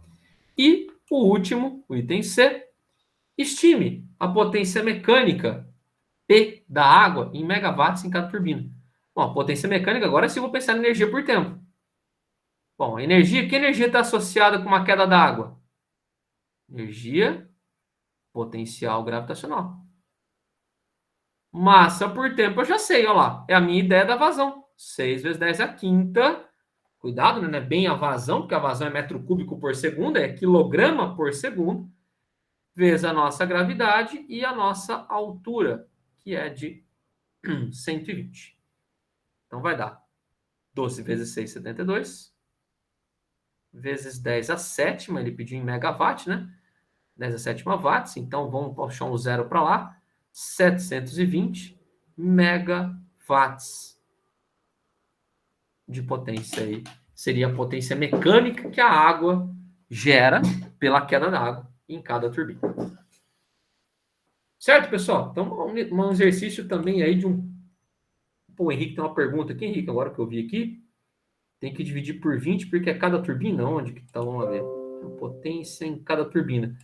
Então, Henrique, eu não preciso dividir por 20, porque, ó, que ele falou que em cada turbina tem um desnível de altura de 120 e que cada turbina tem a mesma vazão de 600 metros cúbicos por segundo. Então já está para cada turbina, por isso que eu acabo não dividindo. Ah, na B? Vou voltar na B aqui. Isso, é a mesma coisa. A ideia aqui é a mesma coisa, que ele já está falando que isso aqui é em cada turbina. Realmente é um valor que está dando... Né, na hora que você olha o valor, você fala assim, nossa, está muito grande. O cara falou que a potência útil é de 680. Estou calculando aqui para uma turbina só, 720. Realmente tem uma dissipação de energia muito grande. Tem uma questão da Unicamp muito parecida com essa, que ele pede para você calcular essa perda de energia. É muito alta essa perda de energia. Tá? É uma boa energia dissipada na nossa história. Beleza? Tranquilo, Henrique? Fechou?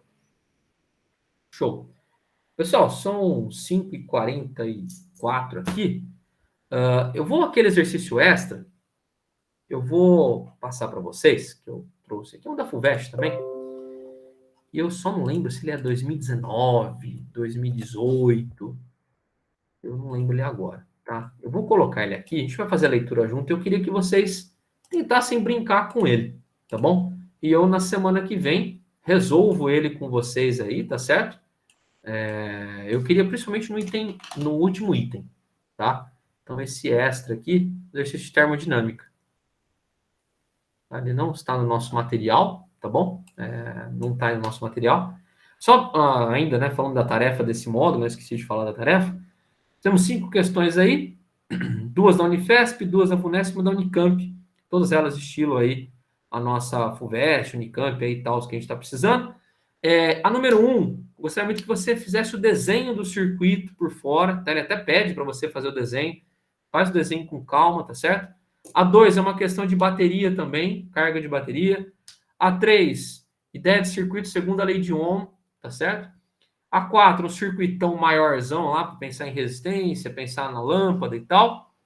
E a 5, ele está envolvendo também um pouco de geração de energia, até com um pouquinho de ondulatória junto na conversa. Beleza? Então, basicamente é isso daí. Vamos dar uma espiadinha nesse extra. Por que esse exercício eu acho ele também importante, pessoal? Porque ele é um exercício que passa para o candidato que ele tem um pepino gigante na mão que ele vai ter que resolver na hora. Ponto. É aquele exercício que você tem que ter calma e vai ter que sair ali com um bando de letra. E é esse que é o problema, exercício literal. Tá?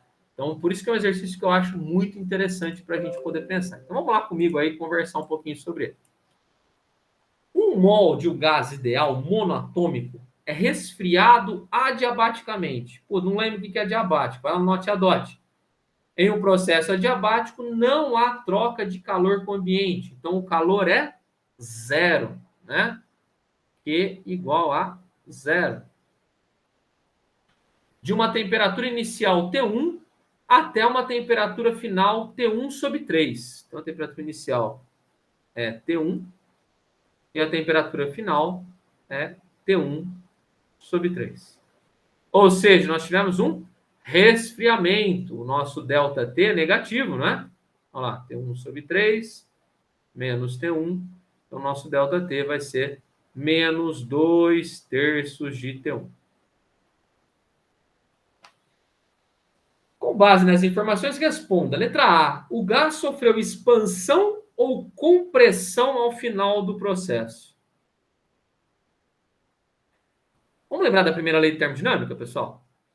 A primeira lei diz para a gente que ΔU igual a Q menos o trabalho. Por ser um processo adiabático, né? Calor é igual a zero. Então, ΔU. Bom, e aí? Aí você vai ali, ó, a energia interna por mol de um gás ideal é 3,5 GRT. Então você concorda, como a gente viu em aula, né, quando a gente estava vendo a parte termodinâmica, a variação da energia interna ela é função da variação da temperatura. Então, se a variação da temperatura é negativa, você concorda então que o ΔU vai ser negativo? Portanto, eu vou ficar com negativo dos dois lados, né? Vai dar menos um valor, que é o ΔU, menos X, sei lá quanto, igual a menos trabalho. Menos com menos vai embora, portanto, o trabalho vai ser positivo. Se o trabalho é positivo, houve expansão ou compressão? Expansão, né? O gás se expandiu, realizou um trabalho, portanto, positivo. É a mesma ideia, pessoal, do desodorante aerosol. O desodorante aerosol, o que acontece? O gás está expandindo. Você percebe que o gás esfriou. Tá certo? Então vamos tentar escrever isso tudo que eu comentei aqui, sem a gente envolver letras, sem nada. Como? ΔU é função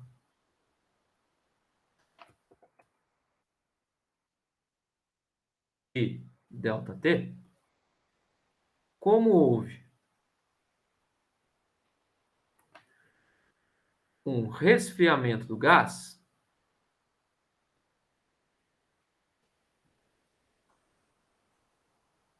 o ΔU será negativo.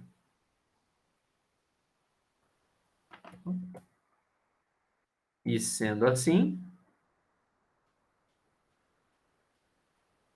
pela primeira lei, o trabalho será positivo. E sendo positivo, então, portanto, o gás sofreu expansão. Resolvido. Esse foi o item A. Item B.